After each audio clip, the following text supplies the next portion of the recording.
Hello everyone, my name's Dr. Vile and welcome to my A-Level Chemistry YouTube channel. The purpose of this channel is all about getting you ready for your A-Level Chemistry exams.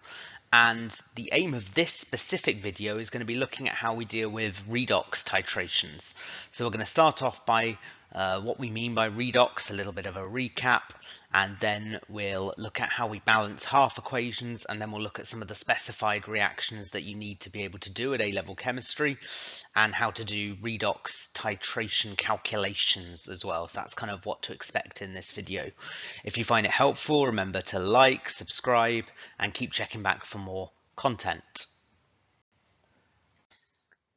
So just a reminder of what we mean when we say redox. Redox is where you have a reaction that has both reduction and oxidation happening simultaneously.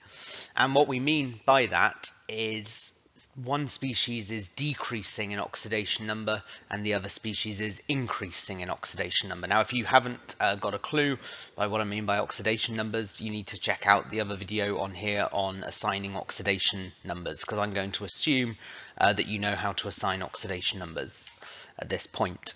And what we're going to do is look at writing half equations first, and then we will move on to combining them together later on in the video.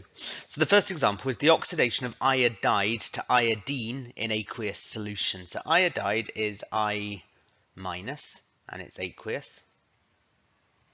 And iodine is I2, and here it tells you it's in aqueous solution as well. So first thing to notice is that you need a second iodide to balance out the iodine. So now you've got 2 on each side.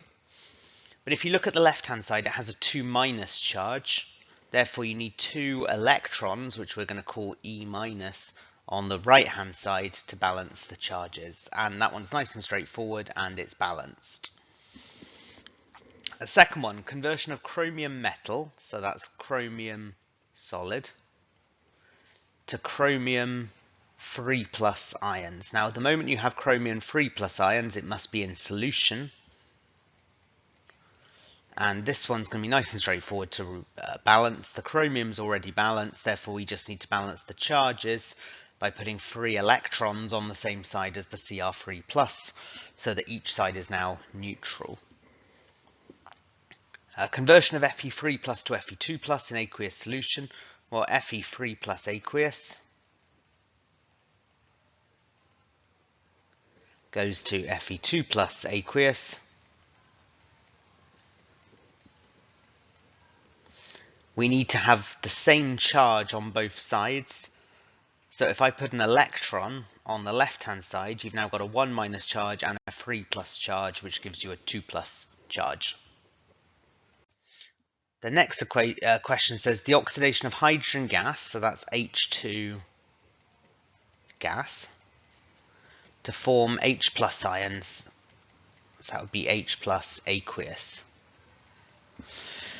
There's 2 hydrogens on the left and only 1 hydrogen on the right, so we're going to need to double the amount of H+ ions. That gives me a 2+ charge, and therefore I need to add 2 electrons to the right-hand side, which makes it 0 again. The next one, you have to be really careful with the wording of it. It says the conversion of VO2 plus. So that's VO2, and it has a 1+ charge, goes to VO2+.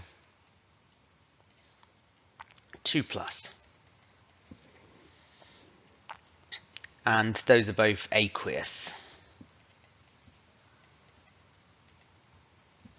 So to balance this half equation, the first thing we have to note is that the oxygens aren't balanced.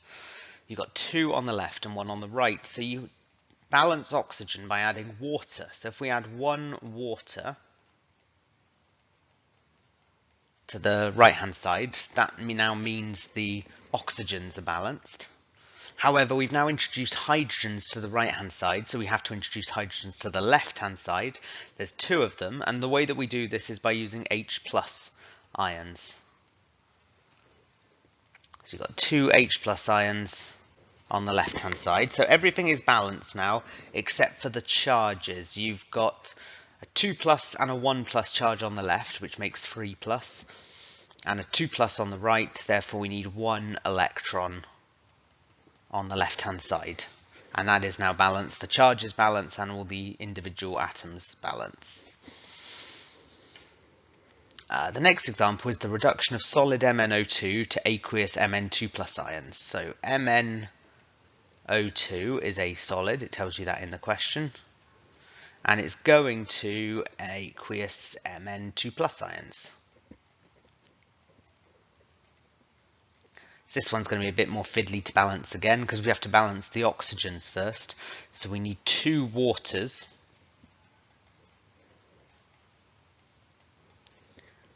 on the right hand side. That now balances the oxygens. That gives me 4 hydrogens here, so we need 4 H pluses on this side, aqueous.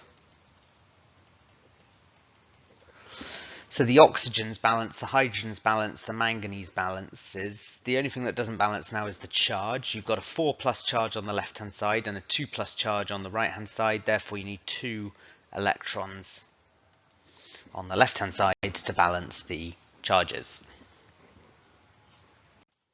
2 more examples and then we'll get on to combining half equations.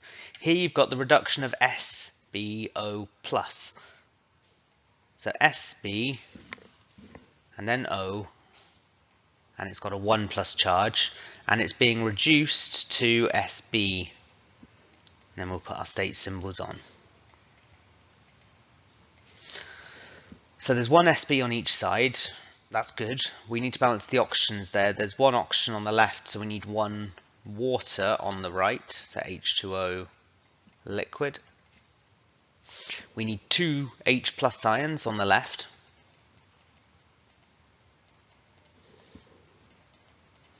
Now overall that gives me a 3 plus charge on the left and a 0 charge on the right, so I need 3 electrons.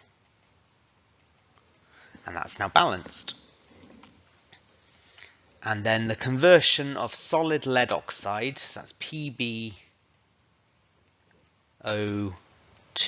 that's a solid, and that's going to aqueous lead ions, so that's Pb2 plus aqueous.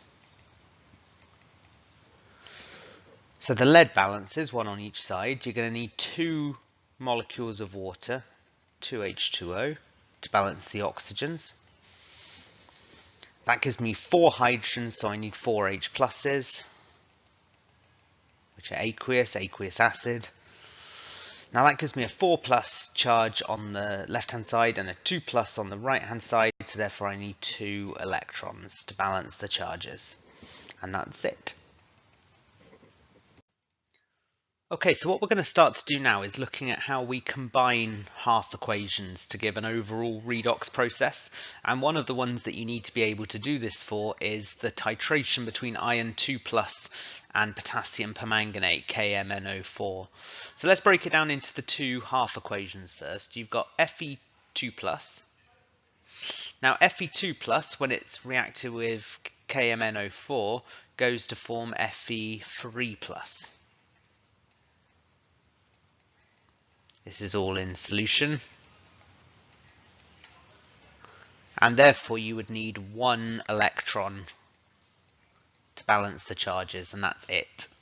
In the other half equation, you've got the MnO4 minus. We ignore the potassium because it's a spectator ion.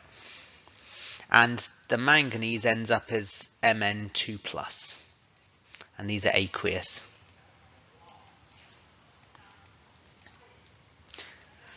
So the manganese is balanced, but we've got 4 oxygens here, so we need 4 waters.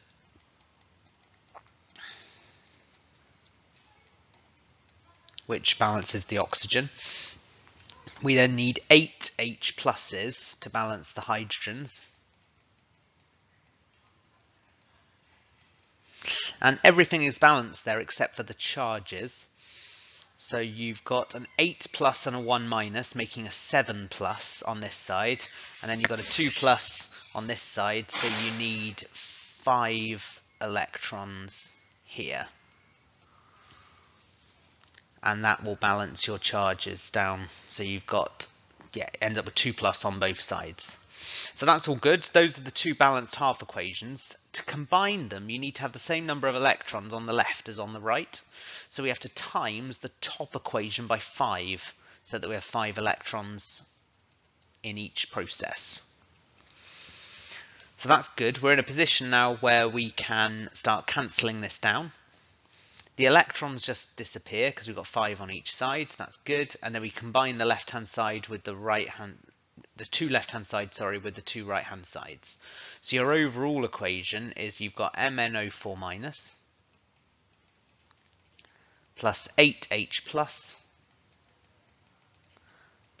5 Fe2 plus, and that goes to 5 Fe3 plus, Mn2 plus, and 4 waters. And at the end of all of this, you want to do the check that it's all okay. You've got 1 manganese on each side. You've got 4 oxygens, so I'm happy with that. Got 8 hydrogens, happy with that.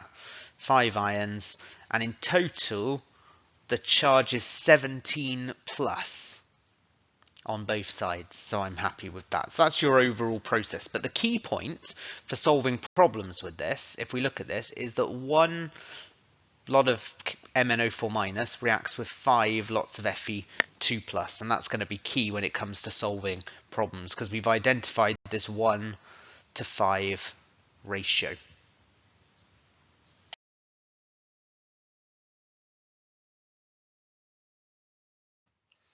Okay, the next redox equation that we need to be aware of is the reaction of iron 2 plus with potassium dichromate, K2Cr2O7. In terms of the half equations, once again, Fe2 plus goes to Fe3 plus and an electron.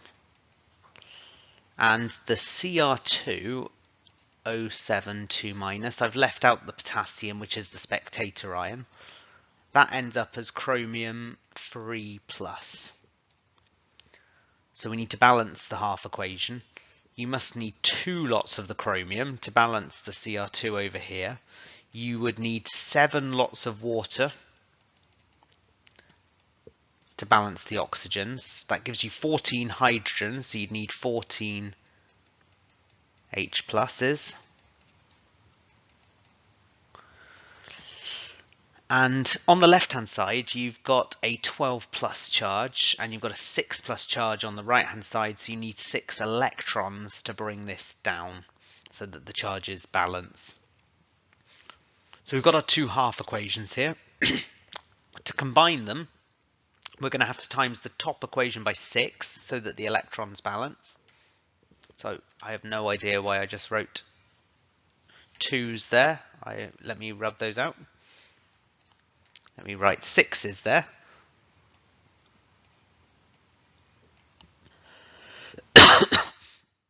And therefore the 6 electrons cancel down, so they don't need to go into our final answer.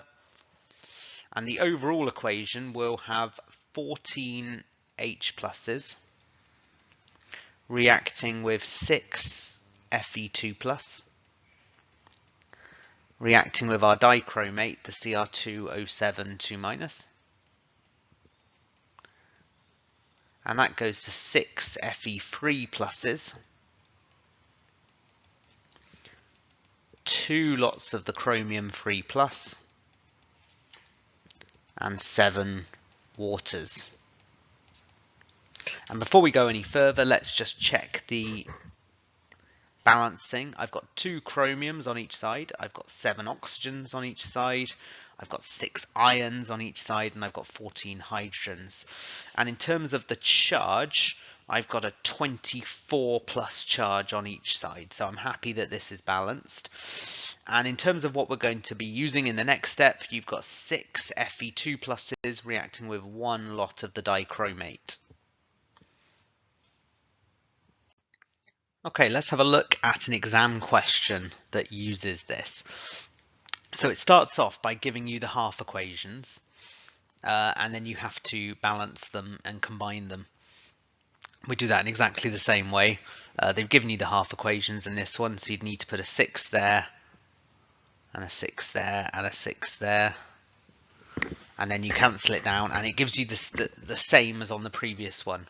So I'm not going to go through it again, but the key point is that for every one of the Cr2O7 it reacts with 6 Fe2+.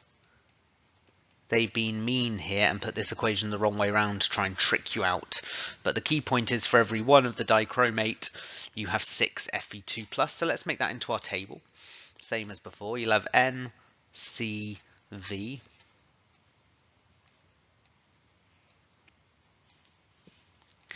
Then you'd have the dichromate, Cr2O7 and the 6 Fe2+ over here. So in terms of what we know from the question, you are told that they took 1.87 grams of an iron compound and dissolved it in acid to form Fe2+ ions, and they took 25 centimeters cubed out of 250. So there was originally 250 centimeters cubed. You're going to be finding out how much is in 25 to start with. So the volume of the iron is 25 centimeters cubed for now.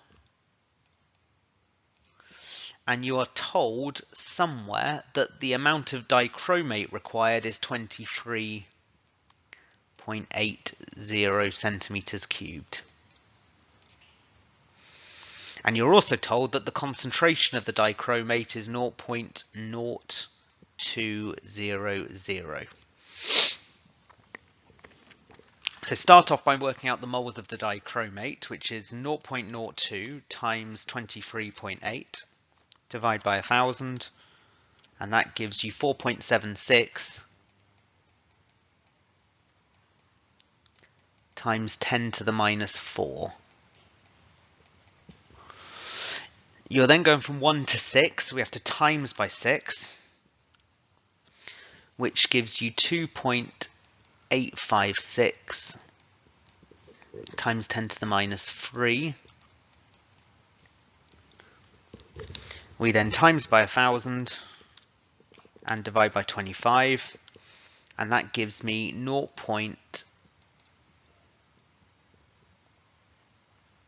Actually, we don't need to do this at this stage. We can stop right where we are. I've been a bit silly there. We've worked out the moles of Fe2+. So there are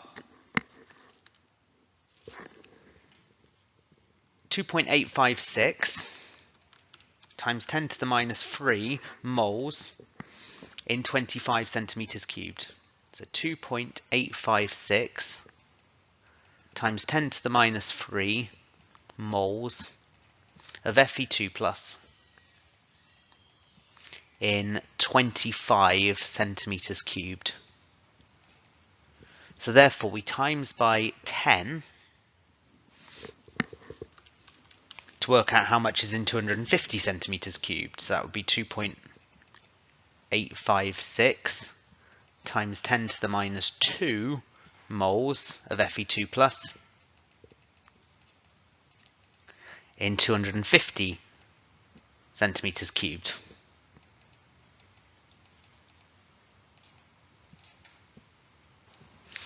And therefore, if there's this many moles of Fe2+, we times by 55.8, which is the atomic mass of iron, and that will tell us the mass of iron that was in the original alloy. And that comes out as 1.59 grams. And it tells you that originally the mass was 1.87 grams. So we work this out as a percentage. So we divide by 1.87 times by 100. And that tells me that it is 85%. So the alloy contained 85% iron by mass. Okay, another key redox process that we need to be aware of is sodium thiosulfate. And sodium thiosulfate can react with potassium iodate. and we're going to look at the chemistry that goes on here. So firstly, you've got potassium iodate is added to potassium iodide in a conical flask, and that gives iodine, and that gives a blue-black color in starch when you use starch as the indicator. So we need to think of the half equations going on here. You've got iodate, which is IO3 minus, and that goes to iodine. So you must have 2 lots of the iodate to balance the iodines out. And that must mean you have 6 waters, which means you must have 12 H pluses. So that gives you a 12 plus charge here and a 2 minus charge here. So you must need 10 electrons as well to balance out the charges. And the other process, you've got iodide I minus going to iodine as well. So you'd need 2 I minuses and you'd need 2 electrons on this side.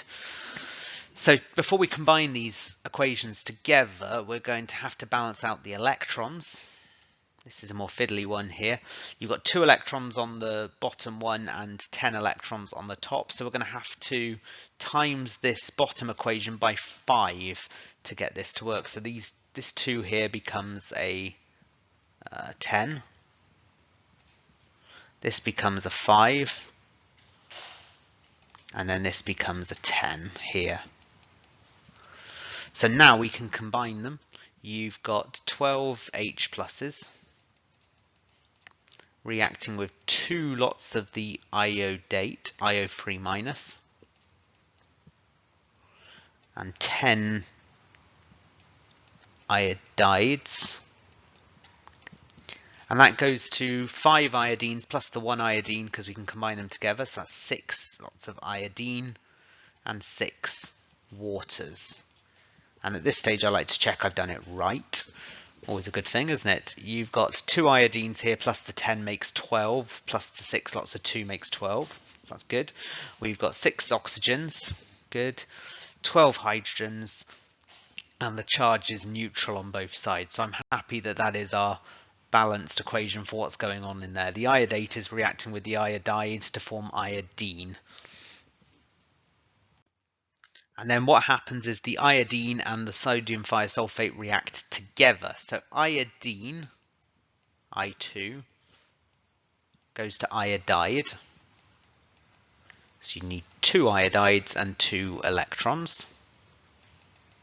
And the thiosulfate, which is the S2O3 2 minus, that goes to S4O6 2 minus. So you need 2 lots of that.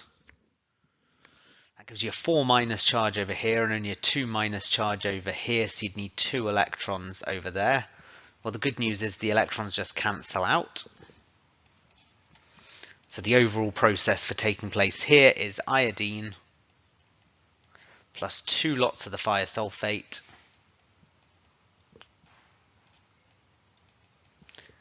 goes to 2I minus and S4O6 2 minus. And we can go through and check that that balances, which it does. Excellent.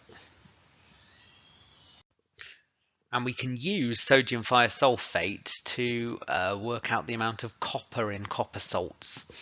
So let's have a look at how this works. It says copper 2 plus is added to excess potassium iodide, which converts the iodide to iodine. And the copper 2 plus goes to copper 1 plus. So copper 2 plus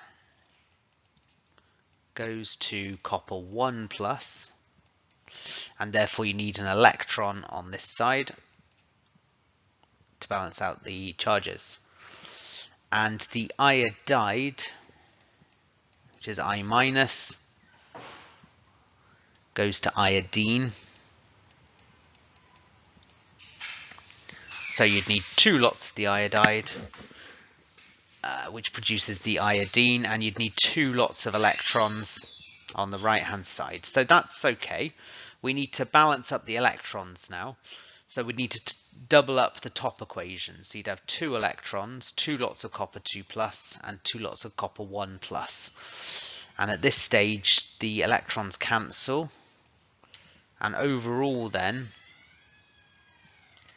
2 lots of copper 2 plus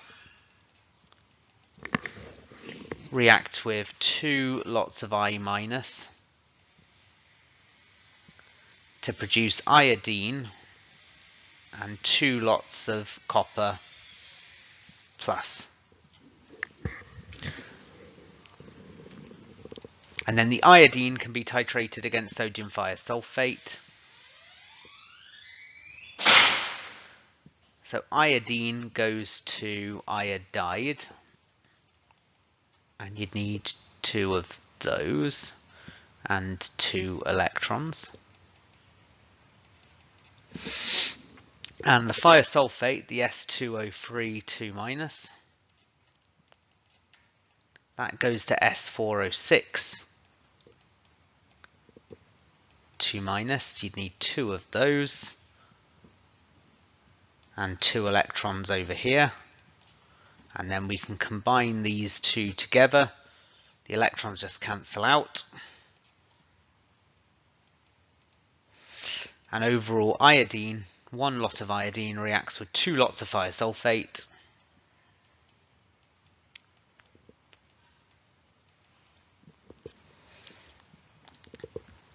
To give 2 lots of I minus and S4O6 2 minus.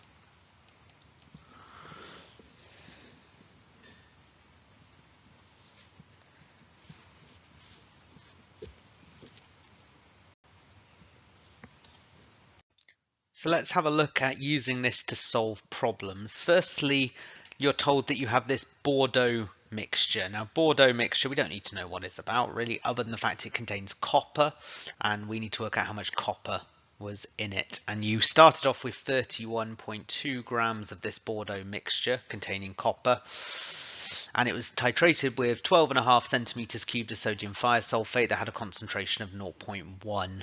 So I'd start off by working out the moles of the thiosulfate. So the moles of the S2O3 2 minus, and that's the concentration, which was 0.1, times the volume, which is 12.25, divide by 1,000,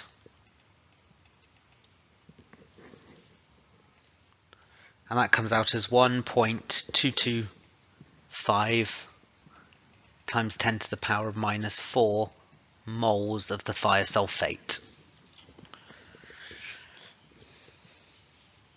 Now, it's worth looking at the ratios here because this is quite a tricky one. We now need to work out the moles of the copper.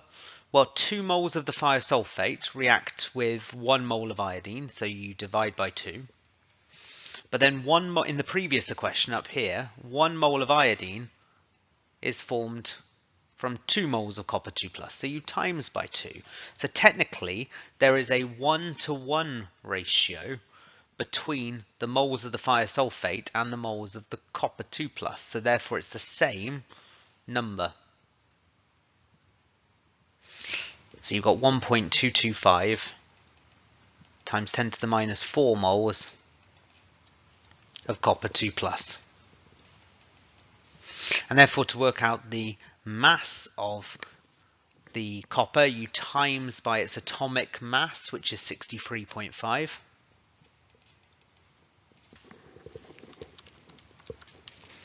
And that comes out as 7.78 times 10 to the minus 3 grams of copper.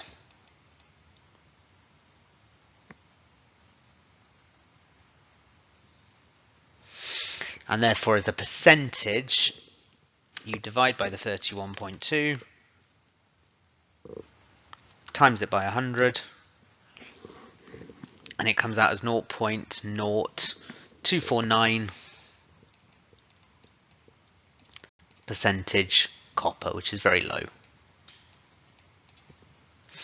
Anyway, I hope that was helpful in terms of looking at redox titrations and calculations. If you have found it helpful, remember to like, subscribe, and keep checking back for more content, and I will see you next time. Thanks everyone.